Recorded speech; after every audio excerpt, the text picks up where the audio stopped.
Hey.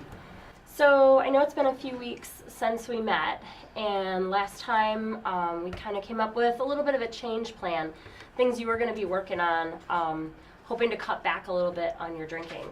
And I'm eager to hear how things have worked out for you, how things been going. It's been hard. Yeah. It hasn't been as successful as I had hoped. Yeah. So it's been kind of rough, Yeah. and things well, I know when you walked out of here last time, you really had some high confidence that the plan we had put in place was going to do the trick Mhm. and get you on the right track. And it sounds Yeah. like hasn't been 100% successful. No.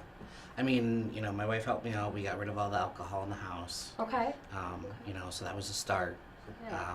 But since then, I really haven't gone a day without drinking. Okay. Okay.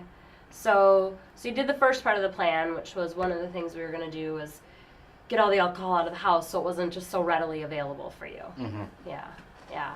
And your wife sounds like was pretty supportive of the plan and helped Yep. you out with that. Mm-hmm.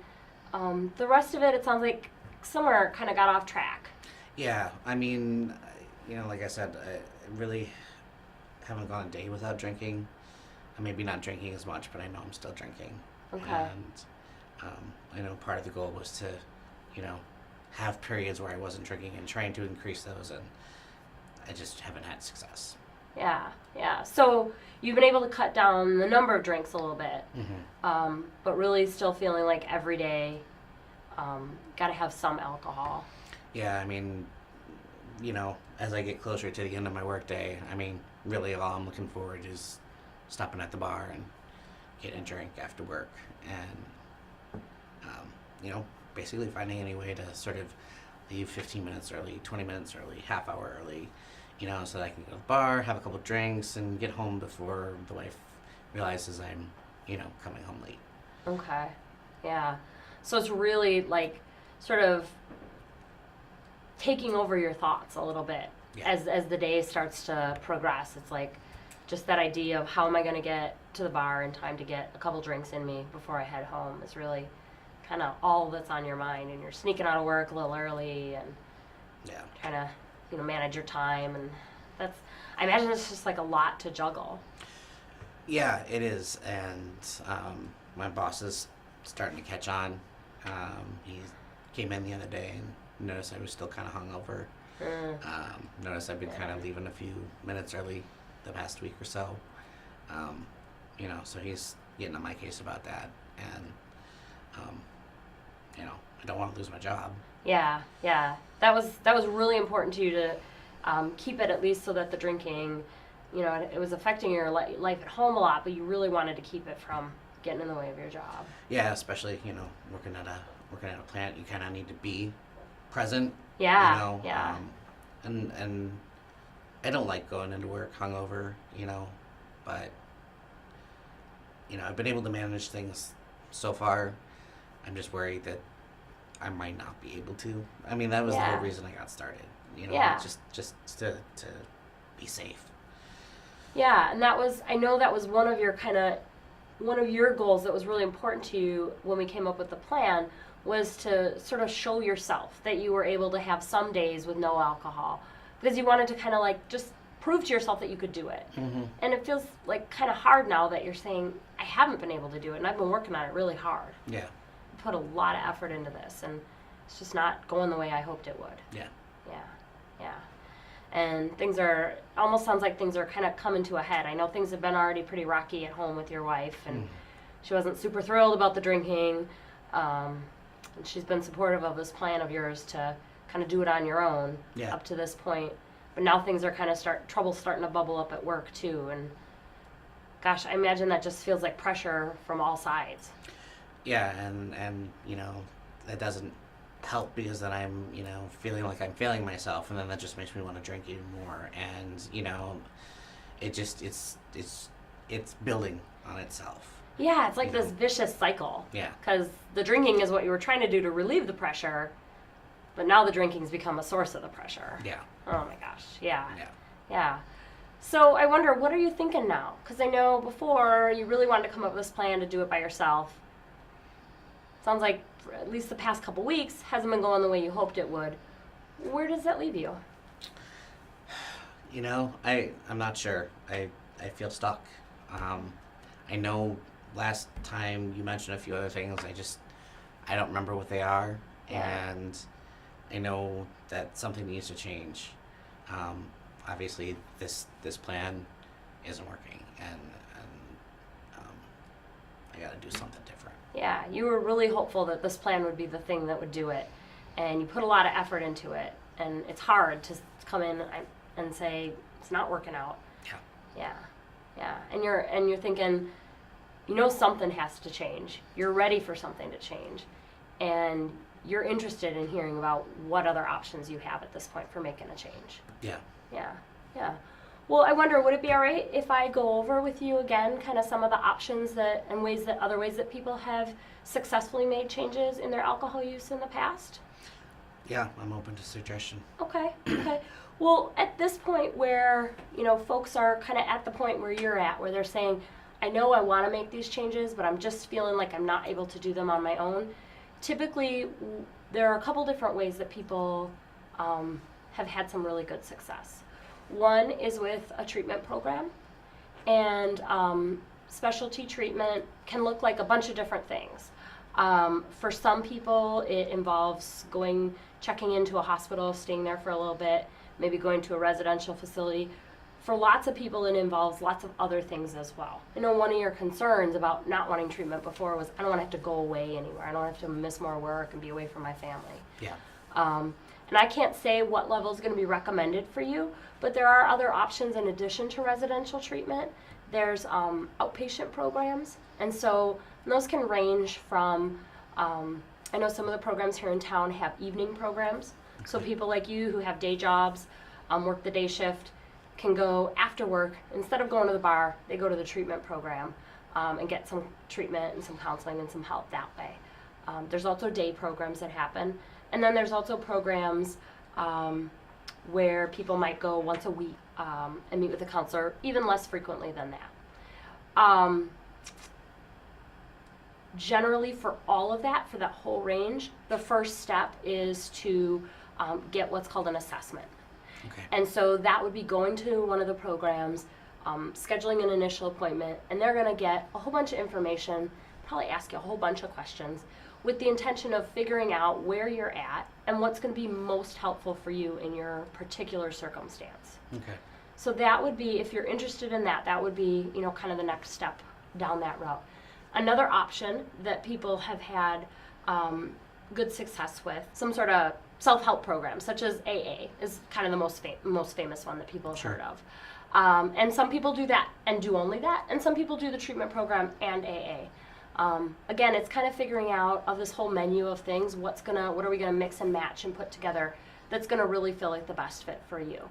The nice things about AA are that it's cheap, free, basically. Who can beat that cost? And they generally have meetings every day, and they have meetings lots of the different times of day. So again, it's something that can be really flexible and work with your schedule. Okay. Those are the two main things at this point. The other thing we could think about that we could add into the mix is looking at some medication. And for some people, medication is something, again, that sometimes works with a treatment program or AA, and sometimes is all they do. And there are medications out there that really help specifically just with cravings and help kind of target those cravings that you were talking about, where those thoughts of alcohol kind of like take over your thoughts. And sometimes that just decreases the pressure enough for you with those cravings that you can kind of settle back a little bit and then do the rest of the work, like in AA or with a counselor or in a treatment program to make other changes. It just kind of dials it down a little bit. Okay. So thinking about that whole range, and that was like a lot of information I just threw at you. What questions do you have, or what sounds like something you want to hear more about or think more about? I guess, you know, I'm afraid that if I go for an assessment for a treatment program, they're going to want to put me into like a full-time treatment, you know, in a facility. And, you know, we've talked about that. I don't want to miss any more work. but I know that this is affecting my work, and you know, maybe taking that time off would be good.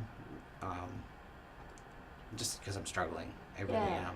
But I guess, you know, maybe start, if you know of any AA meetings, like that are nearby, maybe start with that, you know, start with the support there. Yeah. Because obviously doing it on my own, even with my wife's help, it hasn't been enough. Yeah. And I guess, you know, if that's helping, you know, continue with that. I'm afraid to do medications because medications seem like, you know, just something else to create complications. Yeah. You know, and I'm worried if you miss a dose or something like that, you know, then you got to deal with all of that issues and yeah, that one feels complicated to you. That one feels complicated. Yeah, and just something else that I have to try and remember every day and think about, and it feels like the kind of last resort kind of thing for me. Yeah.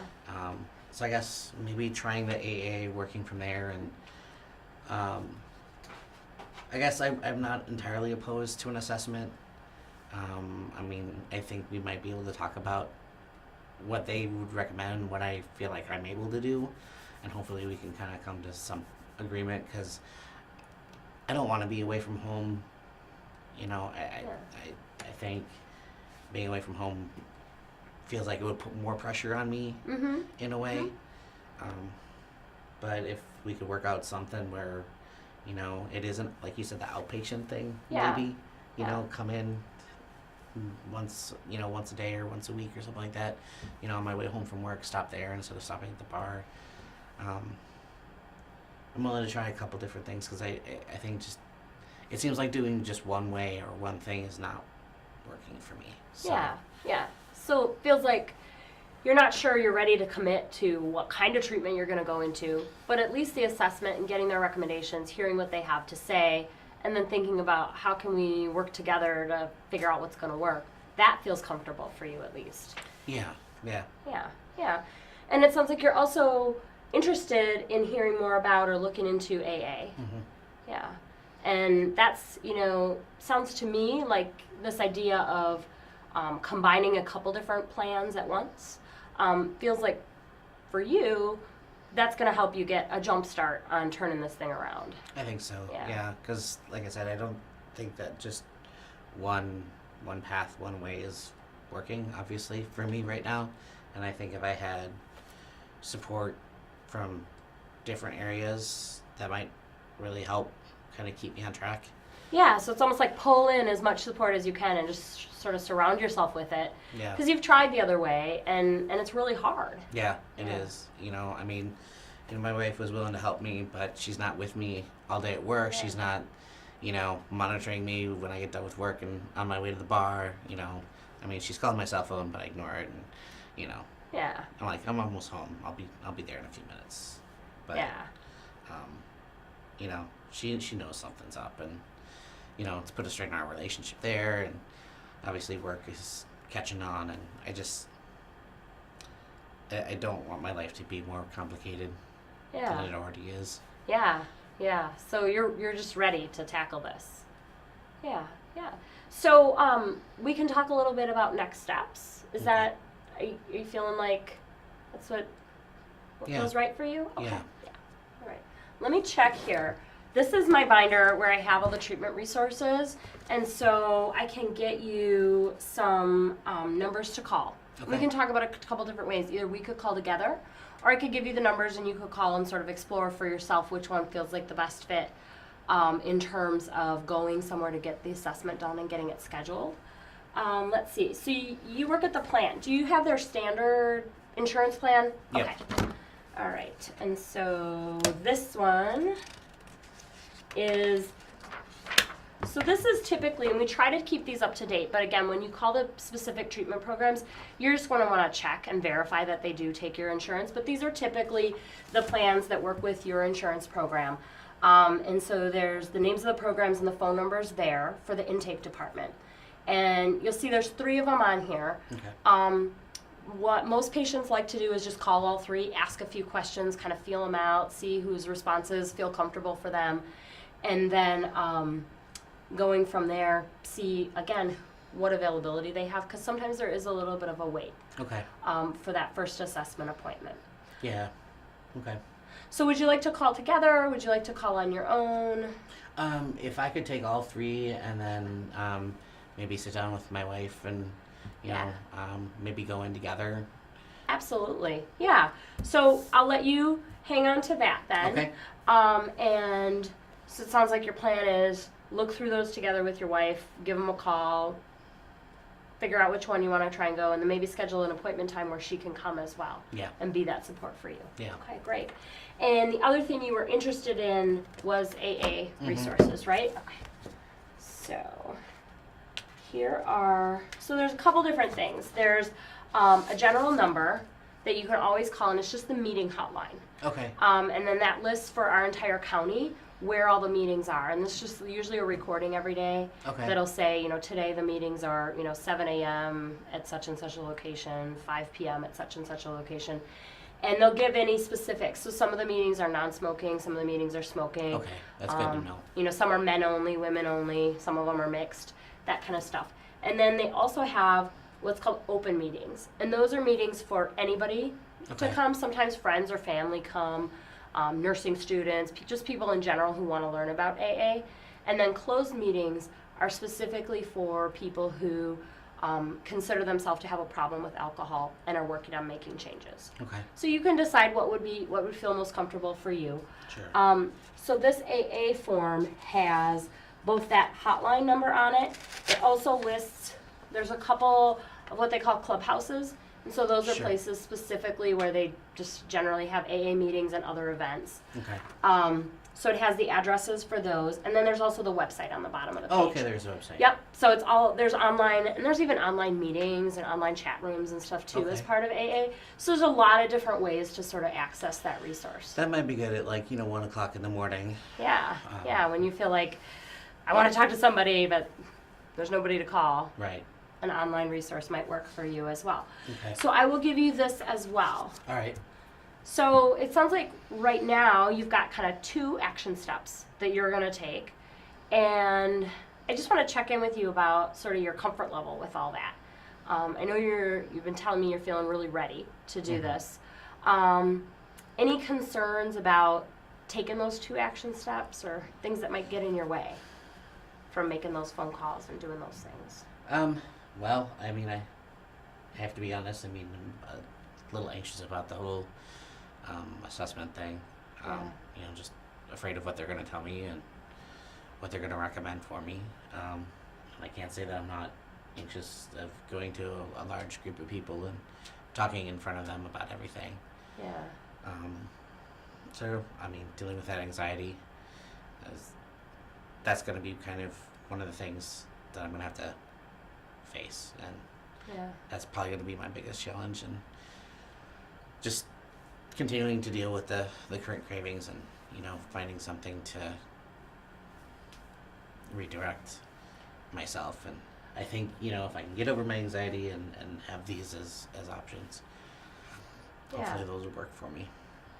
Yeah, and I know the anxiety was kind of part of what was feeding into the drinking to start with, part of that vicious cycle that we kind of talked about, where it all just kind of builds on itself. Thinking about those 2 steps in particular, are there resources or supports that you could pull in to help you take those steps? What are your thoughts about how you might make it easier for yourself to do that?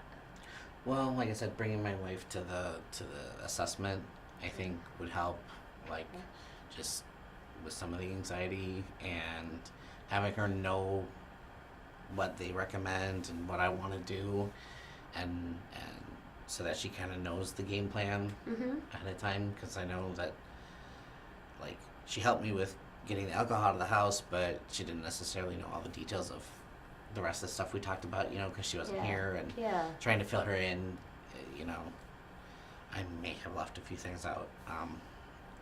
So not keeping her in the dark, I think, so she's on the same page with me.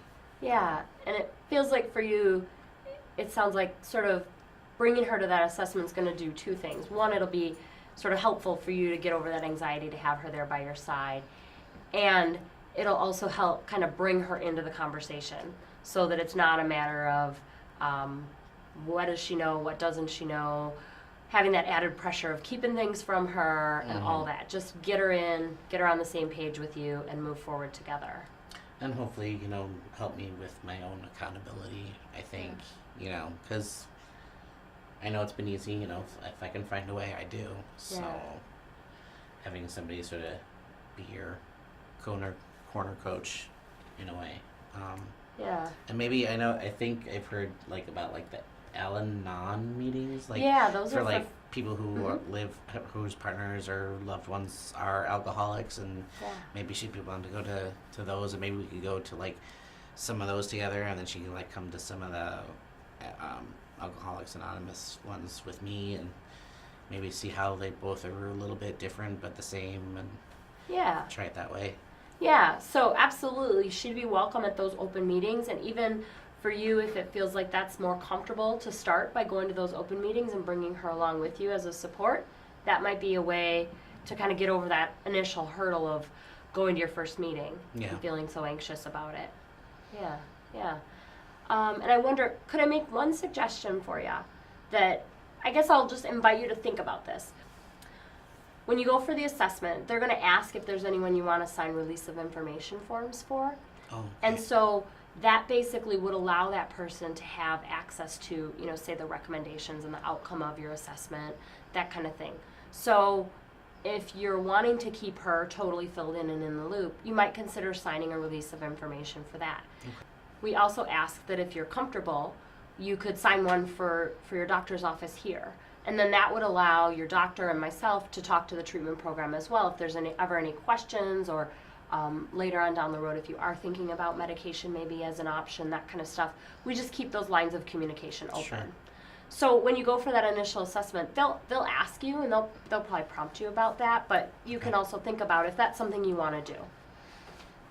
You don't have to Yeah, I mean, I guess I probably would, just, so that everybody's on the same page. Yeah.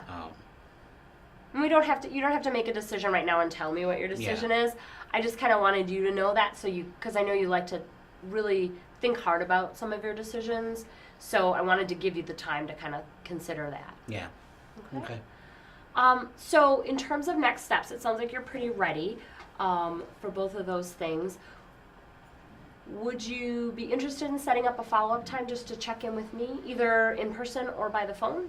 I'd like to kind of hear how things are going, if you feel like that would be useful for you. Yeah, I think maybe in a couple weeks, give me some time to talk things over, look things over, think things over. Yeah. But yeah, maybe in a couple weeks, just check in by phone. Okay. Sounds good. Yeah, so 2 weeks feels pretty comfortable for you? I think so. Enough time for you to make some progress on these? Yeah. Okay. All right, so I'll give you a call in about 2 weeks. If anything happens before I give you a call, and you have any questions or you want to check back with me, you've got my number, so just give me a call, okay? Okay. All right, great. Thanks for coming in, and good a lot. luck. Thank you.